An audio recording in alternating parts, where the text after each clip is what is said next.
आज की इस वीडियो में मैं आपको जानकारी देने वाला हूँ कफ के बारे में। क्योंकि सभी पेशेंट डॉक्टर के पास जाते हैं अपनी खांसी की प्रॉब्लम को लेकर, और सर्दी का सीजन चल रहा है तो ऐसे में खांसी की प्रॉब्लम बहुत ज़्यादा देखी जाती है। और इसमें खांसी के पेशेंट बहुत होते हैं कि किसी को ड्राई कफ होता है, किसी को कफ की समस्या होती है, लेकिन जानकारी अभी तक किसी को ये नहीं हो पाती है कि ये किसकी वजह से होता है। जो हमारी छाती में कफ बनता है तो इसका रीज़न क्या है, किस वजह से बनता है, क्या कारण है, और कौन सी ऐसी चीज़ होती है जिनके खाने से ये कंडीशन ज़्यादा पैदा होती है। मैं आपको इस वीडियो में सारी जानकारी दूंगा। और मैं आपको इसमें ये भी बताऊंगा कि आपको एक कफ की समस्या को दूर करने के लिए आप घर पर रहते हुए अपने किचन के सामान से कैसे आप अपनी इस समस्या को दूर कर सकते हैं। तो मैं आज आपको इस वीडियो में पूरी जानकारी देने वाला हूँ जो आप अपने घर पर रहते हुए इस कंडीशन को दूर कर सकते हैं। अगर आपके घर में है ये सामान तो आप अपने छाती को बिल्कुल साफ करने का काम कर लेंगे और अपनी इस समस्या को दूर करने का काम करेंगे। क्योंकि डॉक्टर के पास जाते हैं, डॉक्टर तो अपनी दवाई लिख देते हैं, वो कफ के या तो सिरप लिख देंगे आपको या टैबलेट का इस्तेमाल करने के लिए बोल देते हैं, लेकिन वो आपको इसके जानकारी नहीं दे पाते हैं कि आपको ये चीज़ नहीं खानी है जिसकी वजह से कफ की समस्या ज़्यादा पैदा होती है, या फिर आपको इस कंडीशन की वजह से ये ज़्यादा बनती है। और आपको जानकारी पूरी दे नहीं पाते हैं कि आपको इस चीज़ को छोड़ना होगा, क्योंकि इसकी वजह से कफ की समस्या ज़्यादा बनती है और ये कफ ज़्यादा बनाता है।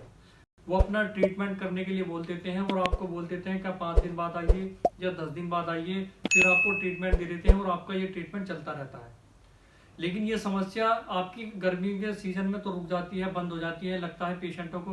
अब हमें आराम हो गया, ये समस्या खत्म हो गई है। लेकिन सर्दी का जैसे सीजन स्टार्ट होता है तो धीरे धीरे लोगों के फिर कफ की प्रॉब्लम फिर बनने लगती है और फिर वो डॉक्टर के चक्कर काटने लगते हैं। तो आपको मैं आज की इस वीडियो में ही पूरी जानकारी देने वाला हूँ, और मैं आपको इस वीडियो में ये भी बताने वाला हूँ आपको क्या क्या चीज़ नहीं खानी चाहिए। मैं आपको इस वीडियो में पूरी जानकारी देने वाला हूँ। वीडियो को मेरे साथ पूरा लास्ट तक देखिएगा, क्योंकि मैं आपको इसमें सारी जानकारी दूंगा कि किस खाने की कौन कौन सी चीज़ है जिसके खाने की वजह से ये कफ की समस्या बनती है, और किस रीज़न की वजह से ये कंडीशन ज़्यादा पैदा होती है,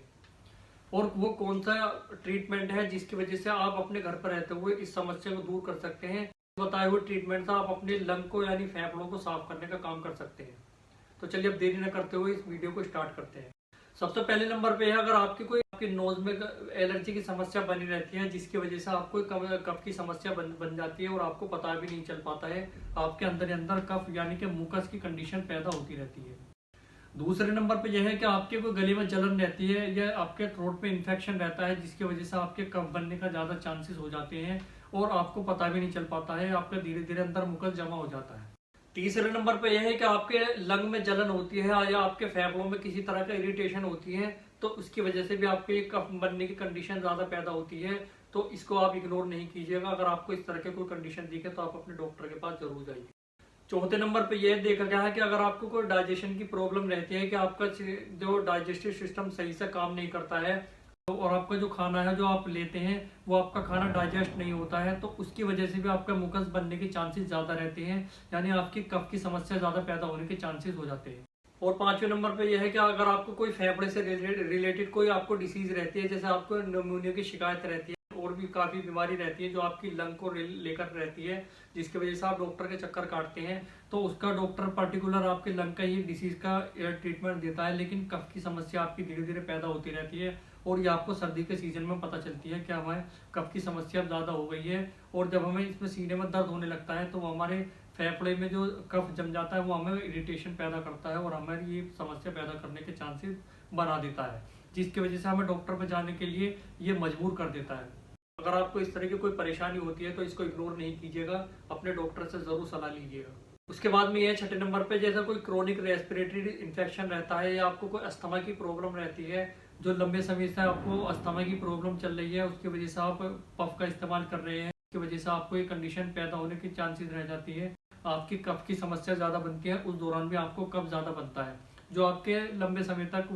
लंबे समय से आपका जो अस्थमा की प्रॉब्लम चल रही है तो उसमें आपको ये कफ बनने के चांसेस बहुत ज़्यादा हो जाते हैं। बहुत लोग ऐसे होते हैं जो उनको चटपटा खाने की आदत होती है, बहुत ज़्यादा चटपटा खाते हैं, तो उसमें वो इतने ज़्यादा अधिक मसालों का इस्तेमाल करते हैं और उन मसालों की रीज़न की वजह से उनको मुकस की कंडीशन बन जाती है, उनके कब जमता रहता है, उनको पता भी नहीं चल पाता है, अंदर अंदर उनके लंग पर वो कब बनता रहता है, और जो वो आपको सर्दी में परेशान करता है। जब आपको पता चलता है फिर डॉक्टर के चक्कर काटते हैं। अगर आप ज़्यादा मसालों का इस्तेमाल करते हैं तो उनको भी आप इग्नोर कीजिएगा, और कम से कम मसालों का इस्तेमाल कीजिएगा अगर आपको इस तरह की कंडीशन से बचना है, वरना ज़्यादा मसालों का इस्तेमाल करना आपको नुकसान दे सकता है। आपके लंग पे, आपके फेफड़ों पे ये जो कफ की कंडीशन ज़्यादा पैदा कर सकता है, आपके मुकस की प्रॉब्लम खड़ी कर सकता है, जिसकी वजह से आपको डॉक्टर के चक्कर काटने पड़ सकते हैं। दोस्तों, ये तो मैंने आपको बता कुछ ऐसे कारण बताए हैं जिसके रीजन की वजह से आपको कंडीशन कफ की पैदा होती है, मुकस आपके लंग पर जम जाता है, जिसकी वजह से आपको परेशानी का सामना सर्दियों के सीजन में ज़्यादा करना पड़ता है, क्योंकि गर्मियों में ये आपके लंग पर जम जाता है और आप ठंडा पानी इस्तेमाल करते रहते हैं तो वो वहीं पर जमा रहता है, जिसकी वजह से आपको पता नहीं चल पाता है। लेकिन आपके अंदर ही अंदर जो कफ की परेशानी जो चलती रहती है, वो आपको जैसे ही सर्दी का सीजन स्टार्ट होता है उस दौरान आपको पता चलता है, जब आपको लगता है कि हमें खांसी की समस्या पैदा हो रही है, जिसकी वजह से आप खांसी का सिरप, खांसी की टैबलेटों का इस्तेमाल करते रहते हैं और आपको पता भी नहीं चल पाता है कि ये कंडीशन हुई कैसे थी। अब मैं आपको इसमें कुछ ऐसे खाने की चीज़ और बता देता हूँ जिसको लोग अच्छा समझते हैं और बढ़िया भी मानते हैं और है भी ठीक गर्मियों के सीजन में। लेकिन अगर आप इनका ज़्यादा इस्तेमाल करते हैं तो ये आपके कंडीशन कफ की पैदा कर सकते हैं, आपके लंग पे मुकस पैदा कर सकते हैं, जो आपको सर्दी में परेशान कर सकते हैं। तो उसमें सबसे पहले नंबर पर आता है खीरा, कुकम्बर। ये जो खीरा होता है ये गर्मियों के सीजन में बहुत ही अच्छा वेजिटेबल के उसमें रूप में माना जाता है, जो आपके डिहाइड्रेशन की कमी को दूर करने में काम करता है। लेकिन ये आपकी कफ की कंडीशन बहुत ज़्यादा पैदा करता है। तो अगर आप खीरों का इस्तेमाल करते हैं, सर्दी में तो आपको खैर इसका इस्तेमाल करना ही नहीं है, लेकिन गर्मियों में भी अगर आप इसका इस्तेमाल करते हैं तो लिमिट से कीजिएगा, क्योंकि वरना ये सर्दी के सीजन में आपको ये परेशान कर सकता है। इसके खाने की वजह से आपको कफ की कंडीशन ज़्यादा पैदा होती है। दूसरे नंबर पे यह है कि एवोकाडो जो होता है ये बहुत ही अच्छा फ्रूट माना जाता है और ये फ्रूट आपको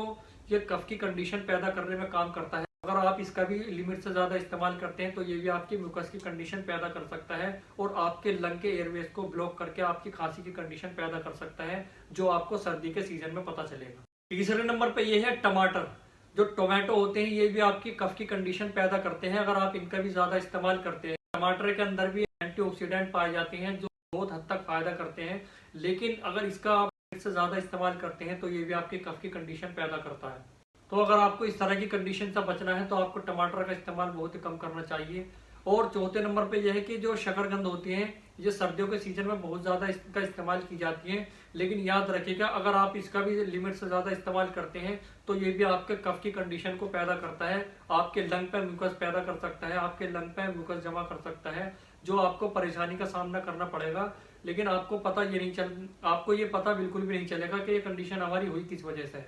जिसकी वजह से आपको परेशानी का सामना करना पड़ेगा और डॉक्टरों के भी चक्कर काटने पड़ेंगे। ये तो मैंने आपको बता दिया क्या क्या रीज़न की वजह से ये होती है और किस खाने की चीज़ों की वजह से ये आपको कंडीशन पैदा होती है।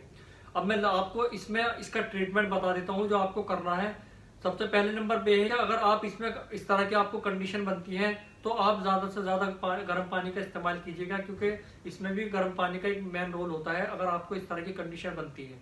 दूसरे नंबर पर यह है कि अगर आपको और ज़्यादा आराम लेना है तो उसके साथ गर्म पानी के साथ में आप नमक का इस्तेमाल कर सकते हैं, नमक मिलाकर उसका गरारे कर सकते हैं, ये भी काफ़ी हद तक आपको फ़ायदा दे सकता है।